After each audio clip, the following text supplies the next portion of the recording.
Fala nação, então para mais um vídeo aqui no canal, já chega deixando o like, já se inscreve no canal que ajuda muito, né, a gente aí nessa volta do canal aí. Então hoje é mais um vídeo de pré-jogo, né, vamos falar aí de Estudiantes e Flamengo, né, tudo que vocês precisam saber pro jogo, né, quem vai, quem não vai, provável escalação, meu palpite pro jogo, né, como o Flamengo chega pro confronto, como é que o Estudiantes chega pro confronto, né, então tudo que vocês precisam saber, vocês vão ver nesse vídeo aqui. Então deixa o like mais uma vez aí, se inscreve no canal, tá bom, que vai ajudar muito, e bora pro vídeo. Bom, vamos começar falando do Flamengo aí, então, o Flamengo, né, vou deixar aqui no canto da tela, beleza? A classificação, então o Flamengo, né, o líder do grupo A com 6 pontos, aí vem o Estudiantes com 4, o Independente Medellín com 1 e o Cusco com 0. O Flamengo vem seguido de 2 vitórias aí, né, o único 100% do grupo. Então assim, se o Flamengo vencer do Estudiantes, né, praticamente carimba a vaga aí para as oitavas, né, a média ali dos times que classificam em segundo colocado é de 9 a 10 pontos. Então acho que, se eu não me engano, nos últimos anos aí, o Flamengo classificou com 9 pontos. 2019 eu sei que o Flamengo classificou com 9, em 2025 também classificou com 9 pontos também, se eu não me engano. Então o Flamengo ganhando hoje, praticamente carimba a vaga aí para as oitavas, mas eu não acho que o Flamengo vai ter dificuldade nessa classificação, né? O Flamengo vem muito bem, né? O Flamengo vem com 7 vitórias consecutivas aí com o Leonardo Jardim. Então assim, a probabilidade do Flamengo classificar é de 90%. Tá? Então, assim, o Flamengo tem uma grande chance de classificação aí. Eu acho que o jogo hoje contra o Estudiantes vai ser difícil, tá? Já dando um spoilerzinho aí do meu palpite, porque, né, o fato do jogo ser lá na Argentina acho que vai complicar um pouco.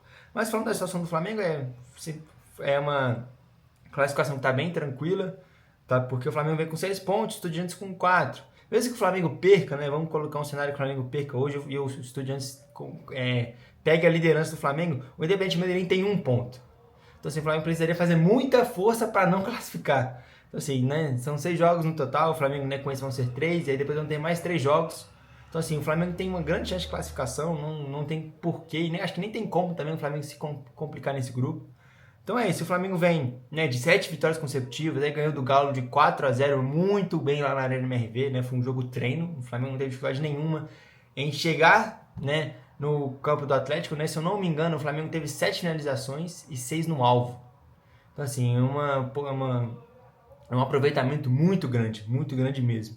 Então, o Flamengo vem assim, né? 27 vitórias consecutivas, né? O time jogando bem, né? O Leonardo Jardim conseguiu recuperar diversos jogadores. O Samuel Lino é o líder de assistências, né, dentre os clubes da Série A. É ele e o Andrés Pereira, os dois com 8 assistências, né? Se você fosse pegar o recorte do Samuel Lino ano passado, eu nunca imaginei que o Samuel Lino seria o líder de assistências esse ano, né? Até o momento. A gente está em abril, então assim, espero que ele continue nessa sequência boa. Então é isso, o Flamengo chega tranquilo para esse jogo, não tem pressão. O Flamengo ganhou os 2 primeiros jogos e ganhando esse, carimba praticamente 90% aí a nossa classificação. Seguindo, falando do Flamengo, né? Agora dos desfalques aí, enfim, quem volta, quem não vai pro jogo, enfim.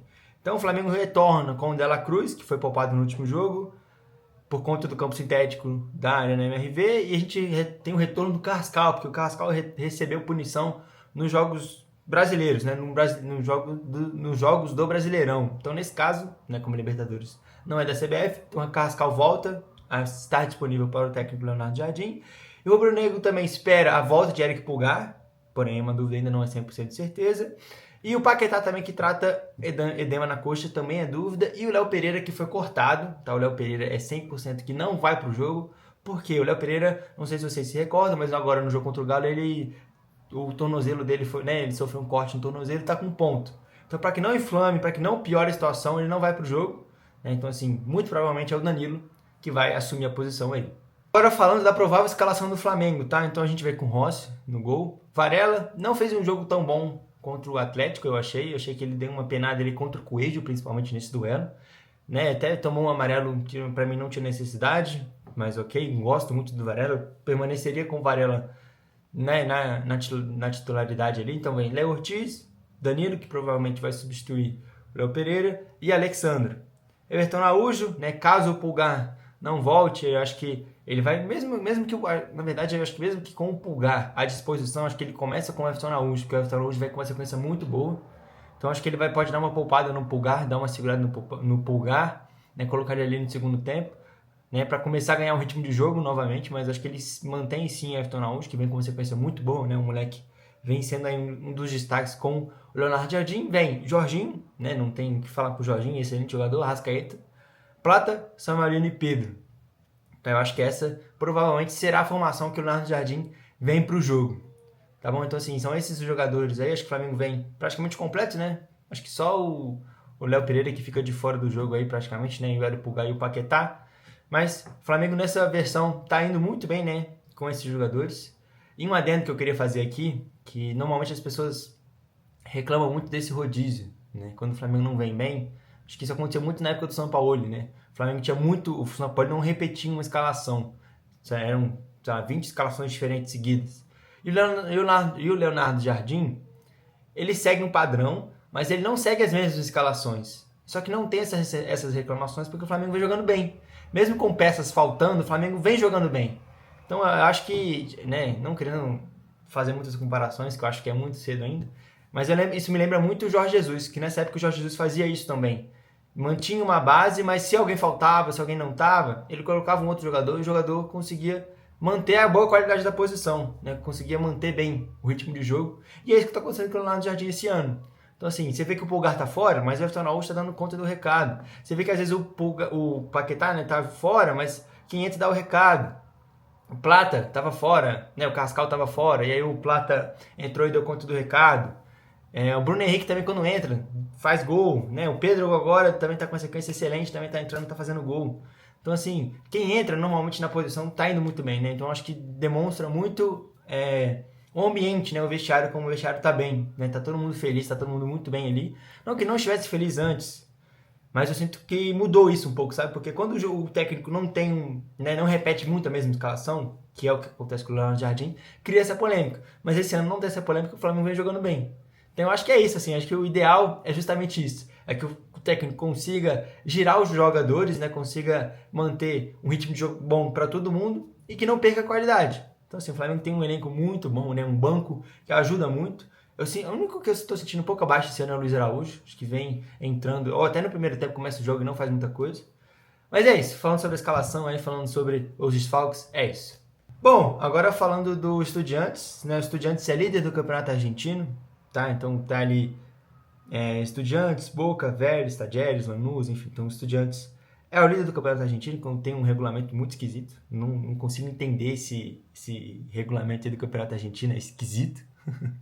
E aí o Estudiantes empatou o último jogo contra o Talleres em casa de 0-0. O outro jogo ganhou fora de casa do Instituto Córdoba pelo Campeonato Argentino, né, os dois jogos. E o terceiro último jogo ganhou do Cusco em casa. Tá? E o outro jogo ganhou também do União Santa Fé em casa, válido pelo Campeonato Argentino. E no outro jogo empatou com o Independiente Medellín, válido pela Libertadores 1-1 fora de casa. Então o Estudiantes vem muito equilibrado, né, nesse último ano, né, nesse ano de 2025, nesse início de ano, é um time muito equilibrado, um time muito bem montado. Chegaram a perder o técnico deles, né, para o Atlético Mineiro, né, esqueci o nome dele agora, vou colocar aí na tela. Mas ele saiu do Estudiantes, né, que fez uma boa temporada no passado com o Estudiantes e agora, né, tá no Atlético. Então assim, o Estudiantes conseguiu manter esse padrão, conseguiu manter uma boa formação, um time bem sólido ali. Então eu acho que é o jogo mais difícil. Como eu já mencionei em outros vídeos, para mim é o jogo mais difícil aí dessa fase de grupos, né, lá na Argentina, lá contra os Estudiantes. Para mim é o jogo mais difícil, mas como o Flamengo vem tão bem, né, nesses últimos jogos, eu acho que o Flamengo consegue sim ganhar o jogo. Tá? Eu acho que o Flamengo pode ser que o Flamengo consiga vencer todos os jogos, mas se não for o caso, eu acho que ganha no máximo um empate. Mas enfim, eu ainda vou analisar um pouco mais e falar do meu palpite aí. Mas por enquanto é isso, nenhum desfalque importante do Estudiantes para a partida, vem com elenco completo, né, e uma boa sequência de vitórias, aí, praticamente nenhuma derrota nos últimos jogos aí. Uma coisa que eu esqueci de falar, tá, sobre o Flamengo, né, o Flamengo vai estrear o novo Manto 1 branco, né, não sei se vocês ficaram sabendo, mas não existe mais Manto 2, o Flamengo aposentou esse nome e agora vai usar apenas o nome Manto 1 branco, né, que tem o Manto 1 rubro-negro, né, que é preto e vermelho, agora o Manto 1 branco, que vai ser, eu vou colocar aí na tela algumas fotos aí do novo manto. Eu gostei dessas listas assim, acho que o Flamengo já fez alguns outros modelos, né, com Adidas que é um pouco parecido, mas eu achei bem legal o uniforme aí. Então vai ser a estreia do Flamengo usando esse uniforme, beleza? Só esqueci de falar isso aí. Bom, agora vamos encaminhando para o fim do vídeo aí, agora eu vou deixar meu palpite, né, dar a minha opinião, né, tentar fazer uma breve leitura da partida. E o meu palpite para o jogo é 1-0 Flamengo, tá? Apesar de que eu acho que pode acontecer um empate, porque como o jogo é lá na Argentina, né? O Flamengo teve grandes dificuldades de jogar contra eles ano passado. Então, assim, eu acho que pode se manter um pouco essa dificuldade, né? Jogar lá é chato, né? Jogar na Argentina é chato. Então, acho que pode ser um jogo, acho que é o jogo mais difícil, né? Eu já mencionei, acho que nesse vídeo, em outros vídeos anteriores também, que pra mim esse é o jogo mais difícil da nossa fase de grupos, que é lá contra o Estudiantes. Então, assim, pra mim vai ser um jogo difícil, vai ser um jogo chato, mas, entretanto, acho que o Flamengo ganha de 1-0, né? Placar, poucos gols na partida, né? O placar mais básico ali. Então, assim, eu acho que é isso. 1-0 Flamengo. O meu palpite de gol é do Pedro, tá? Não tem como não dar esse palpite, porque o Pedro vem aí com uma grande sequência de gols aí, né? Então, assim, meu palpite é Flamengo 1-0, gol do Pedro. Bom, agora para encerrar o vídeo, gostaria muito que vocês deixassem um like, compartilhem, se inscrevam aqui no canal. Eu vou deixar o link aqui embaixo das minhas redes sociais, então me sigam em todas as redes sociais, TikTok, Instagram. Eu tô começando a fazer live na Kik, eu fiz agora live do jogo contra o Atlético Mineiro, eu vou fazer agora também contra o Estudiantes, então me sigam lá na Kik para me ajudar muito nesse começo aí de lives por lá, beleza? Mas o meu canal principal é o Instagram, eu sempre aviso tudo por lá, né? Meu Instagram é o que eu mais movimento todos os dias, meu TikTok tá parado, eu quero voltar com o TikTok, como eu estou voltando aqui com o YouTube. Então, me sigam no Instagram, que é a minha maior rede, né? A minha rede principal aí, que tudo que vocês precisam saber sobre o Flamengo, vocês vão estar sabendo por lá e também por aqui no canal no YouTube. Então, mais uma vez, deixa o like, se inscreve, espero que vocês tenham gostado do vídeo e valeu!